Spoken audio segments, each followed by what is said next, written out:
are. I'm a big coffee drinker, but this fish is my cup of tea. 33.5 pound of 35-year-old Lincolnshire carp. This is what it's all about for me. This fish is everything. Absolutely buzzing. Love them.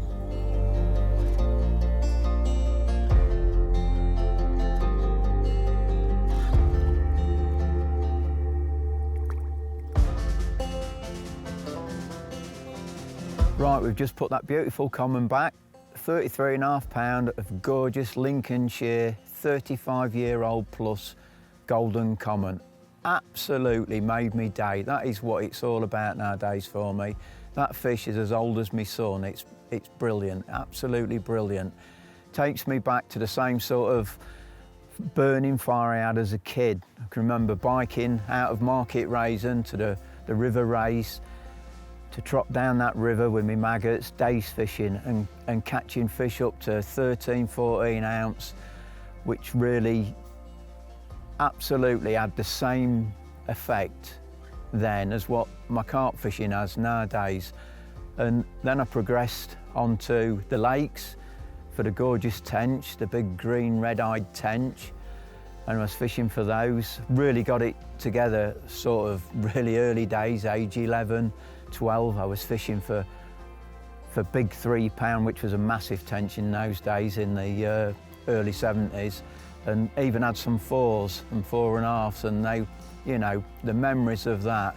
And that really is how I met the man himself, who turned out to be Rod Hutchinson. He used to fish a lake just outside Market Raisin, fields pits that became pine trees, as Rod speaks about it in The Carp Strikes Back. And what a bloke. He used to come and sit with me. I think I was a nuisance to him more than anything, but as he come to sit with me, he'd take notes of what I caught, and we'd get chatting, and you know, it'd be, well, what do you fish for, mister? And he'd tell me these carp, which we knew was in there, but we took no notes about, because there wasn't a lot of writings about them. And you know, when you did find the books, you know, like you could read about them and realise, wow, they are catchable, because at the time, just as kids, we didn't know they was catchable. And he started showing me things and taking me serious and seeing that I had a passion to want to learn. And I'm sure I just crazed him with questions, and you know, he'd clam up sometimes, and other times, depending on what mood he was in. But I learned so much in such little time, and took on board, and would ask him so many things. And you know, he'd show me how his rig would be, and maybe never ever show me it again, so I had to remember it all the time. And then he would, depending on how he felt, he'd tell me a bait. And you know, as a little kid, and you started mimicking what he was doing, and I started fishing for tench how he was fishing for carp, which is how I really cut my teeth. And then I progressed as probably 14-year-old, 1975, because in Lincolnshire in those days, we didn't, some of the lakes didn't have close seasons. The pit I fished had a close season, but some of the other lakes didn't have close seasons. So if you could get a friend to take you who was old enough to drive, you could fish in the close seasons, and you would see Rod again.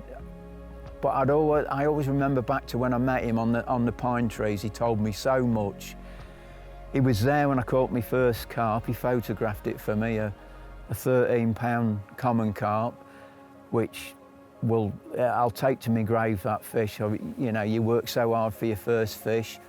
And as he saw you catching, he told you more and more. And this is, you know, that I've got so much to be thankful for him, and basically just listening, because it would have been so easy as a kid not to listen, but I listened, and it prolonged my time with him, and I sort of got to know him. And I was carp fishing, and then all of a sudden, before you realise where you are, you're moving on to a different water where you've got a different set of circumstances. So you start looking at, you know, the rig was probably 8 pound Maxima, Lerner size 8 hook and a coffin lead, and And you looked at, there wasn't a lot we did in those days that would really, you know, we didn't reinvent the wheel or anything like that, because it was moving very slowly. But, you know, you'd meet Rod again on another occasion. He would say, oh no, just try this and try that, and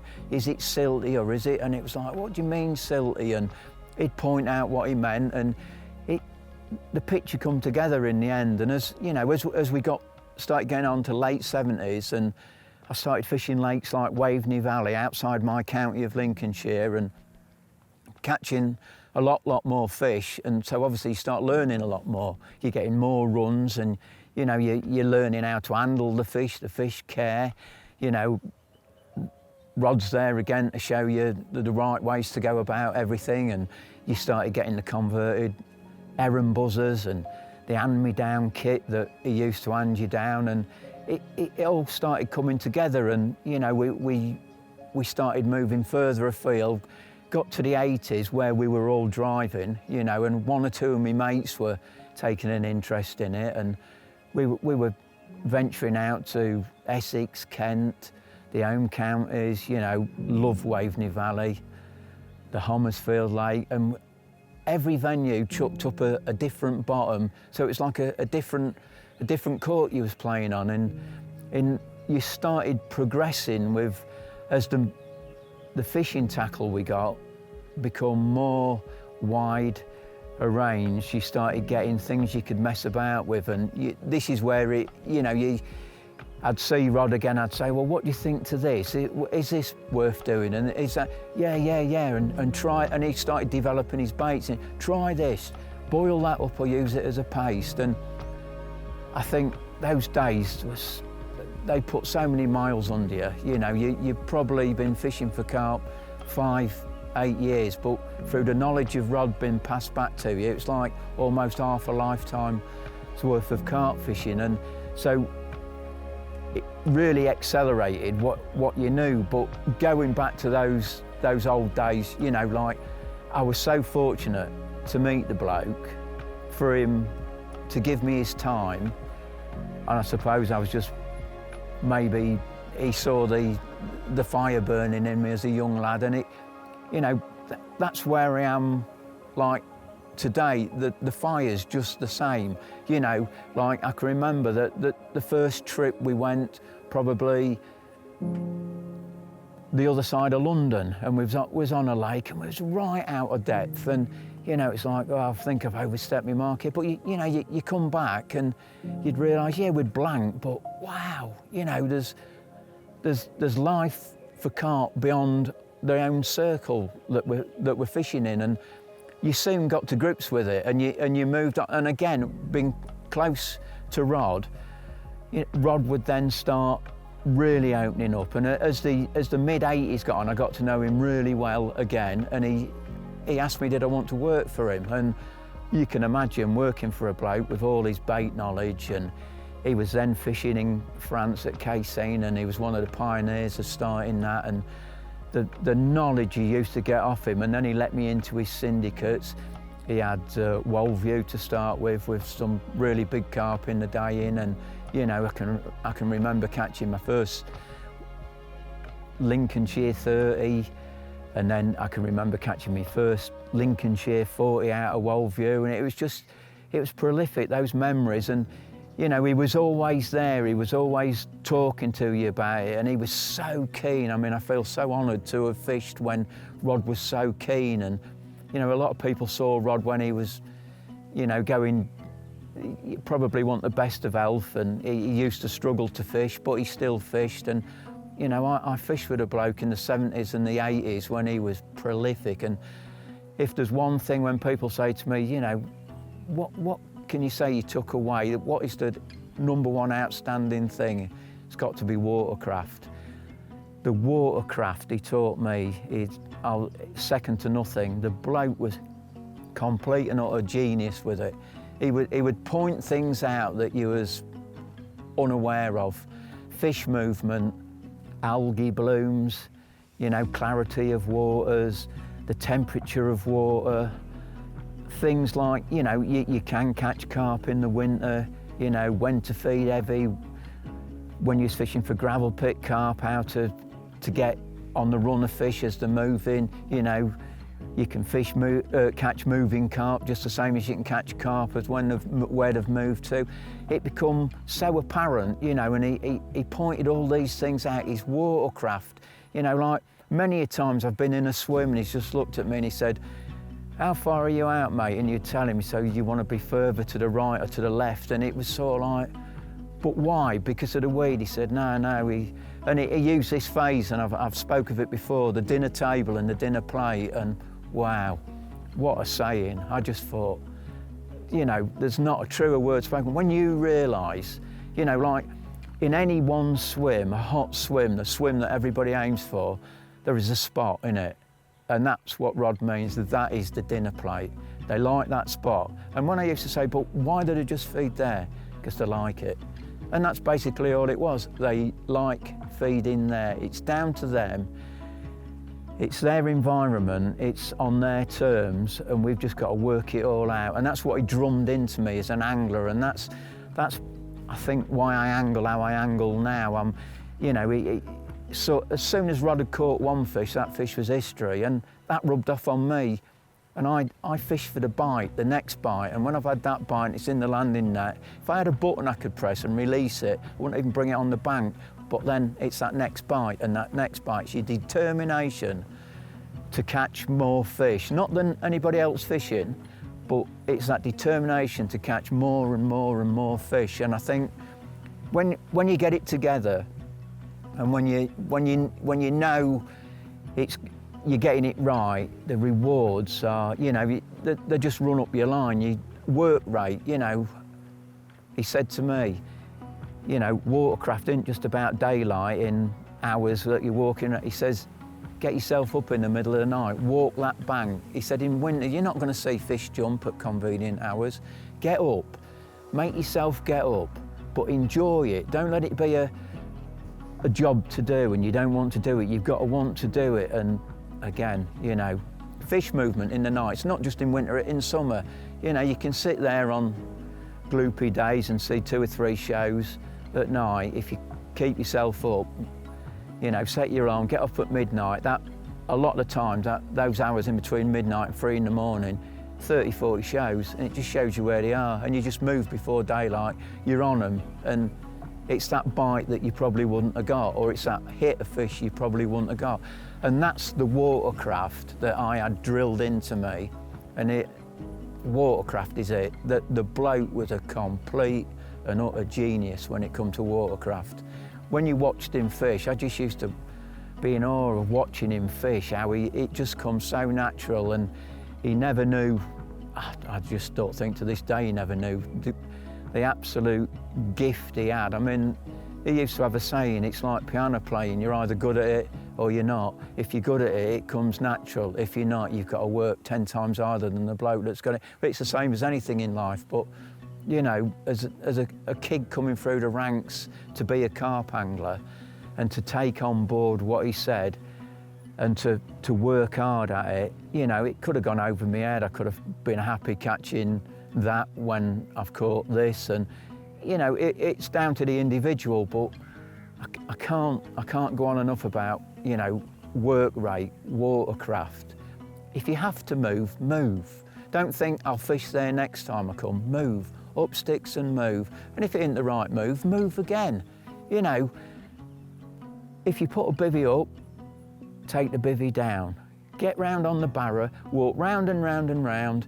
If you're seeing fish jumping in the night, in the morning, it's never too early, too late. You know, somebody that says, well, I'm not going to wind in now because it's bite time, and they know they've not got any fish in front of them. Somebody else is going to have that swim, because basically there's a lot of anglers on the bank nowadays, and you've just got to be a step ahead of them. You know, there's some very good anglers on, and there's as many anglers looking for that spots as you are, so you've got to be sharp. You've got to be sharper than the angler down the bank. Your bait's got to be better than the angler down the bank. You've got to present it better than the angler down the bank. You've got to understand that swim you're in, learn the swims. That is one of the most important things there is. Learn the swim. If you join a lake or you get into a syndicate and you're fishing an area, learn that area. And then if you move into that area from another swim, you know it. You know, we're gifted nowadays, got mobile phones, you know, like wrapping sticks. If we had wrapping sticks in the 70s, oh my God, you know, the amount of times we'd cast in a tree, overcast. Now, there's no excuse not to be on it all the time. Work rate, effort, but get your watercraft, watch. People say to me, don't you get sick and tired of watching the water? Man, if I couldn't watch the water, I wouldn't go fishing. You know, sometimes you'll see a peck come out, one peck, it'll just turn over, and it's a giveaway. That small fishes give the big fish away. And it'll, you know, and you've got to learn that the more you watch, the harder you work, the more you are prepared to move, the more preparation you do with your bait. You could go on and on and on and on, but what Rod drilled into me as a kid, and I've taken through the 70s, 80s, 90s, to where we are now, the one thing that has never ever changed, you've seen bait change, you've seen the air rig come along, the tackle now, the rods, everything has changed. The one thing that's never changed is the watercraft. The watercraft has stayed the same. It's been a journey with change, but the watercraft and your work rate is just the same. Watch that water. You know, I'm sat here now, and believe it or not, I've just seen a fish show to me right and to me left. Now I've got a decision to make, you know, do I move the bait? Without looking, I wouldn't have seen either of those two fish, and that's what it's all about. Get your watercraft right, everything else will fall into place.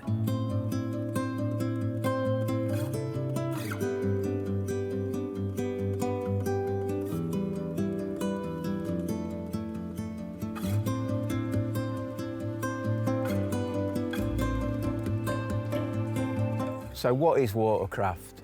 Watercraft, you try and familiarise yourself the best you can do with what's happening under that water. What you've got in front of you, the highs, the lows, the softs, the hards, the weed, the presentable, where you don't want to end up, you learn all that.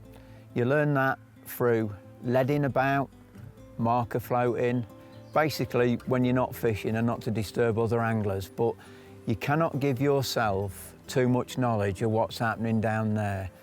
So as you're learning the bottom of each swim, you've then got to learn the habit of the carp.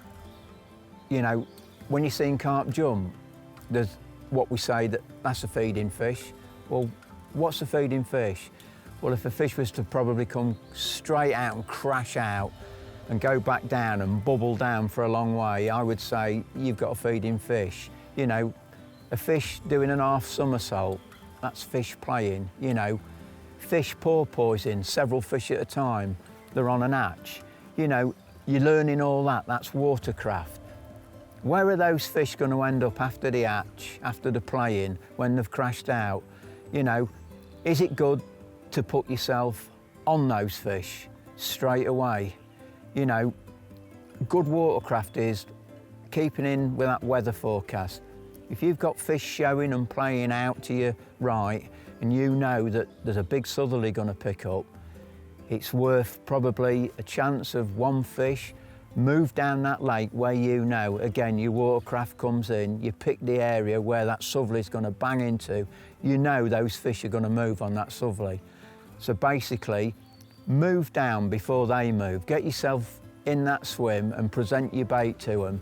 You know, if somebody else goes in the swim, you just give up and they get a fish, be patient, because your watercraft, you've decided to move down to that lake, will put you on fish. It's down to your angling ability to present those baits where you think you're going to intercept those fish. And this is where you can build what we call a bag of fish up. So this is how watercraft becomes very, very important. The angler that acts on what he sees, or the knowledge of the angler that knows how the weather is a massive part of watercraft. You know, winds, flat calm, sun on the back, water in spring warming up sooner than the deeper water. All these things you learn as you get further and further down the road of being a carp angler. But the watercraft, you'll learn to know the ins and outs of fish behaviour, fish out the water when they're jumping, a glinting dorsal. It's things like that, patrol routes.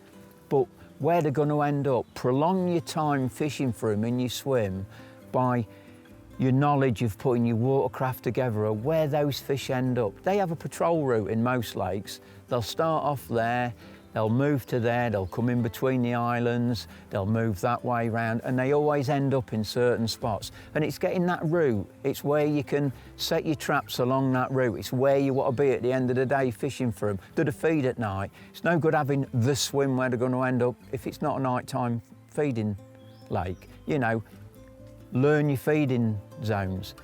Do they pick up in the day? If they do, you know, are you better off in the shallows where there's more carp activity and that they are playing? At least you've put yourself on fish. Is there a chance of that bite? Has it done a bite? Has anybody else caught there from 12 till 3? Or, you know, are the morning feeders? All this is watercraft. You know, not just the weeds you're chucking at, or is it clear, or is it donk? You know, you hear say donk. When I fish, I tend to look for the grubbier bottoms where they're not so spooky, picking bait up. You know, the amount of times you see people on a lot of fish on the gravel bar get the one bite and they get no more. You fish off the gravel into the chod and you just set your stall up down on your rig and you're fishing in that chod and you turn that one bite into a hit of fish. And that's your watercraft as well, because you know those fish are a lot more confident. They've been fished for on that plateau, on that bar, on that gravel spot all the time. It's got a wrap count to it and people are casting to it because that's the clear spot. That just come off it. Look for a presentable, messy area, which you can present. I don't mean something where your upbait's going to get buried by siltweed. When you know that you're not pulling too much back and that they're not used to being fished for there, that's watercraft. Watercraft is, it's not one thing, it's many things, it's everything put together. Wind direction, when's it dying off, is it turning round, is it a cold, you know, like people say, oh, like I'm sat now in a cold northeasterly. Middle of summer, a cold northeasterly moves all the fish because it moves all the warm water, and that cold northeast, it's not down to them. The cold-blooded things, they will, you know, it's making oxygen. If there's a big wind on and you're getting all the bubbles, you'll see the fish playing in a massive, great big wind and you're thinking, why aren't I getting the bites? Because they're not feeding. They're in that layer of oxygen that wind's making and they're just happy and they need that. This is all watercraft, it's learning all that. I mean, you know, like right from the 70s to me basic rig that really you couldn't change much. I'm side hooking buttered beans, broad beans, tick beans, maple peas, right up to today's rigs where you're balancing them off and they've come on leaps and bounds. You know, they've changed loads, all the gear that's changed and everything like that. But the one thing that hasn't changed, and it's just the same as it was then, is watercraft. It's just the same. So basically, I cannot emphasise just how important watercraft is. You know, ignore watercraft and you're losing a lot.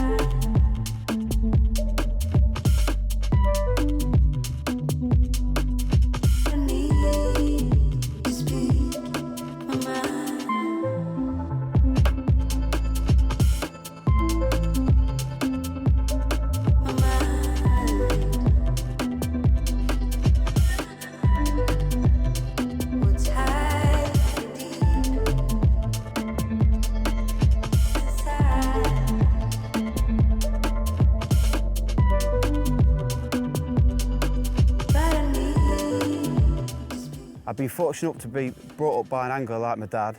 I mean, even he'd say the days when I was at school, 12, 13-year-old, he'd say to me, right son, get to the front of that gate on a Friday night and get yourself out because we need to get to that lake. I mean, I'm 35 now and we're still fishing together. I mean, sometimes we have a bit of banter where I say to him, oh, you can't cast that far, Dad, or you can't see to tie that on. But in all seriousness, every time I go fishing with him, I'm always learning. he'll play it down, but he's a good angler. He's going from lake to lake, catching numbers of fish and big fish. Sadly, the ending's not always great. Jealousy comes out. He could end up with things happening like he has done in the past, like his tyres would get slashed. But at the end of the day, he's just a humble guy. He's just doing his passion, and he's just catching lots and lots of carp. So, as long as he keeps fishing, no doubt I'll be fishing by his side and always learning.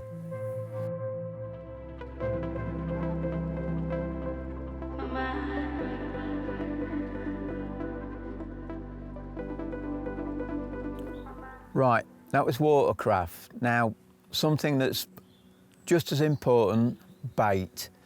I love this subject, bait. Now then, let's start with something as basic as pellet. Basically, prepping pellet. The match anglers, the top match anglers, always prep the pellet. I always prep my feed, my pellet, whether I'm using it in funnel webs, bags, putting it out as a carpet feed. A prep pellet will outfish somebody not prepping the pellet.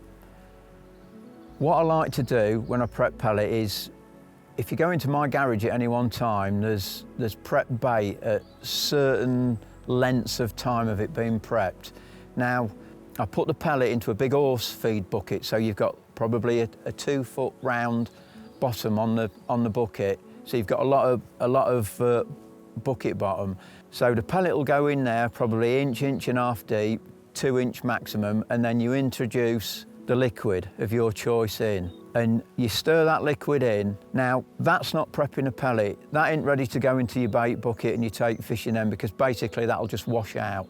Now, how you properly prep pellet is, like I was taught off the Match Boys, get as much of the chosen liquid into the pellet as you can do. So 48 hours later, introduce your liquid again, stir it in, leave your pellet for another 48 hours, and continue this probably over a month. Basically, when you've got your liquid in, so right into your pellet, it will change the colour of the pellet. It'll slightly swell it, but it won't make it go soft or anything like that. It's still a hard pellet. Then whatever you want to put on or in your pellet, you do so over the same length of time. Now, what I do with a pellet, I like glazing them, and I think this is an edge. So I'll get an atomizer. Now, whatever I want to put in and glaze that pellet with, whether it be garlic, whether it be something sweet, savoury, whether it's liquid brown sugar, whatever it is, I liquidise it. If it's sugar, I'll liquidise it and I'll put it into atomizer, put the atomizer into boiling water and then spray, atomise it all over the pellet and mix it, leave it standing, and that is your last coat that goes on. You have then glazed those pellets. Leave those pellets in that horse feed bucket for a good week, then put them into your bait bucket. Then you do exactly the same again. So probably I've got 10, 15 buckets with prep pellet in. The thing to do is not to race out with it so it washes out. You know, basically, when you see people spomming out and they leave a massive great big slick on top of the lake and they're stood there with the chest out, really proud of the slick that's drifting down the lake and has left their bait and not gone down at all. That is the one thing you want to avoid. You need to be getting whatever you're putting on your bait down to the bottom, i.e. it needs to be absorbed into that pellet, so that pellet takes it all the way down and you're putting all that goodness as that pellet breaks down onto the bottom. And the power, the pulling power of that is far greater than the normal pellet that comes out of the bag, which I'm not saying don't use, but I'm just saying if you've got an angler down the bank using that normal pellet and an angler up the bank using that normal pellet, your prep pellet has got a lot more pulling power. That's an easy way to come into the bait system. Now, to take it a step further with your boilies, you know, would I use cell boilies straight out of the bag? Yes, I've done, or would do all the time. If somebody was using straight boilies out of the bag, right and left of you, and you prepped your boilies, again, you're putting yourself in a lot better position than I think they are. There's, you know, I've put 18 mil sell out with a throwing stick, straight out of the bag many a time, because they go out well and they're doing what you want them to do. But a boilie, what is a boilie? It's not just a round boiled bait that, you know, the boilie come about to try and keep the nuisance fish in the late 70s off a bait, and it stayed on the hook when we used to side hook them longer. Now basically, a boilie nowadays is a number of different things. It can be aft, it can be cut up, it can be put through the ridge monkey grinder twice, 3 times.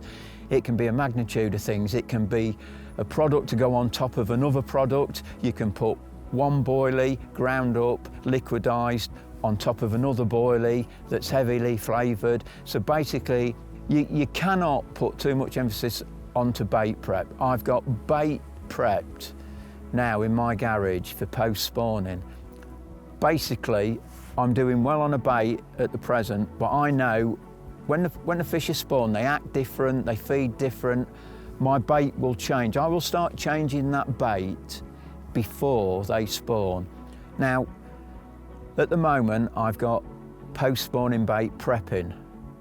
I've even started looking at end of summer into autumn bait prepping.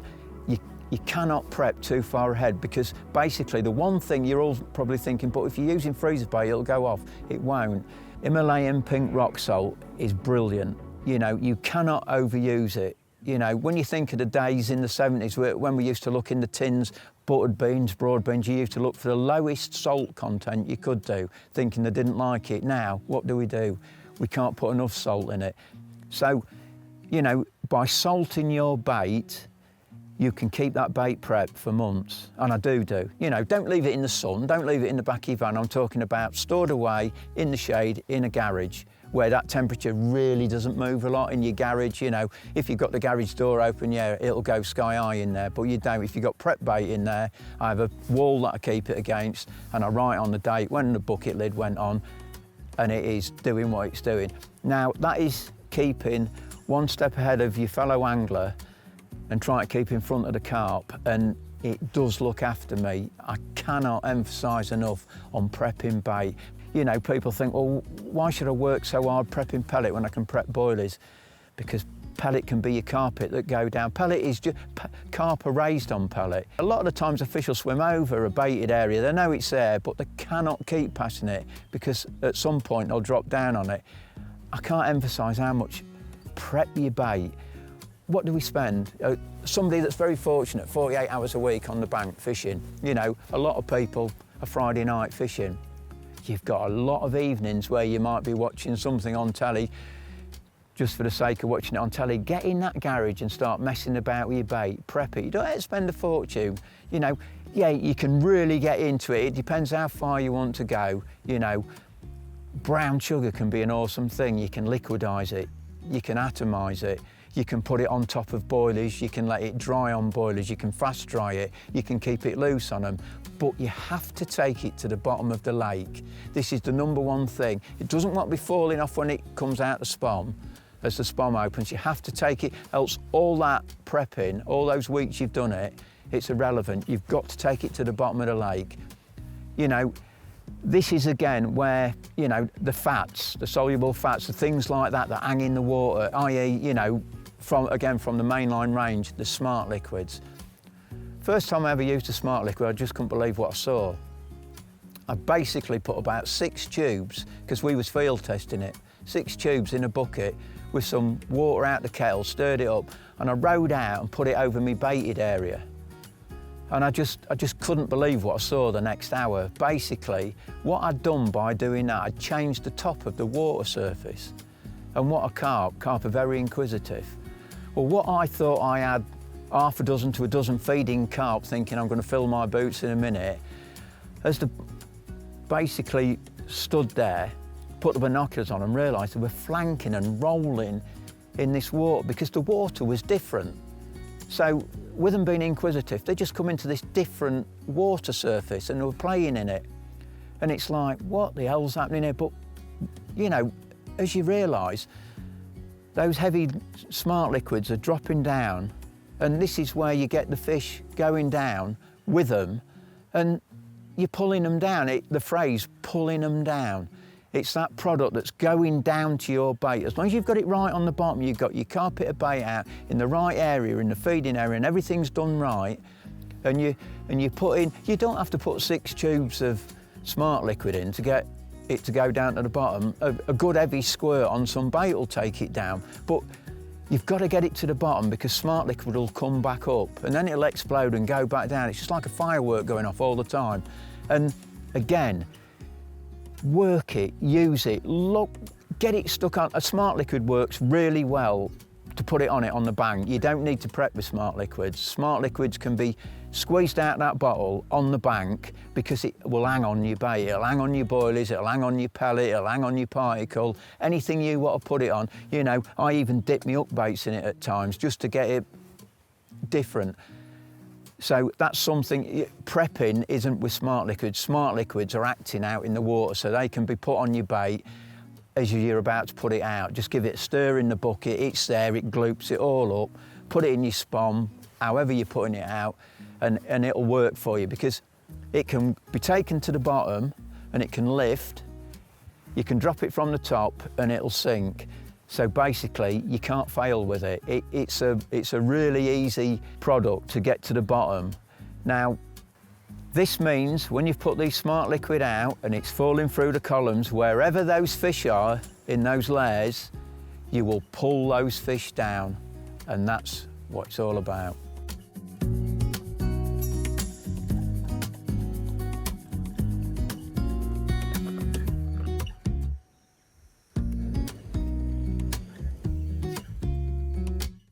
Right, 6 o'clock in the morning. I've been up since 4 this morning. I've seen probably half a dozen shows. The fish seem to be in the same place as they've been all session. They've all grouped up in the corner. It doesn't matter what we do and what we throw at them, they're just preoccupied. The bites we have had, we've lost 1 and landed 2, and the 2 fish we have had have been 2 fish that very rarely come out, 2 of the prizes of the lake. So that tells you again that, you know, there's fish being caught that normally don't get caught because the pack of fish are just preoccupied. But, you know, it's really good. I'm sat here, everybody's going to work, I should say, on a Friday morning, and I'm sat here enjoying it, waking up with a new day, and we love what we do.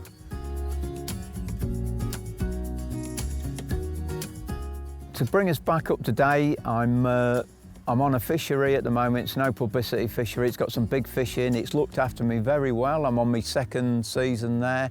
I've had most of the big ones. I've just got 1 to catch, so hopefully I can get that this season. Thoroughly enjoy fishing it. Met some lovely people. Like with all the fishing I do, we fish Norton Disney. I fish Norton Disney with my son Carl. Lots of waters there, different types of fishing, under your feet, long range. Use all the tactics we've spoken about, you know, right from the 70s, right up to date. But, you know, use the watercraft, take the watercraft, learn as much as you can do from one lake to another. Fish are creatures of habit. They generally do the same thing on most waters. You've just got to look a little bit sharper on other waters. So I'm just going to carry on fishing and enjoying it, meeting people and making friends.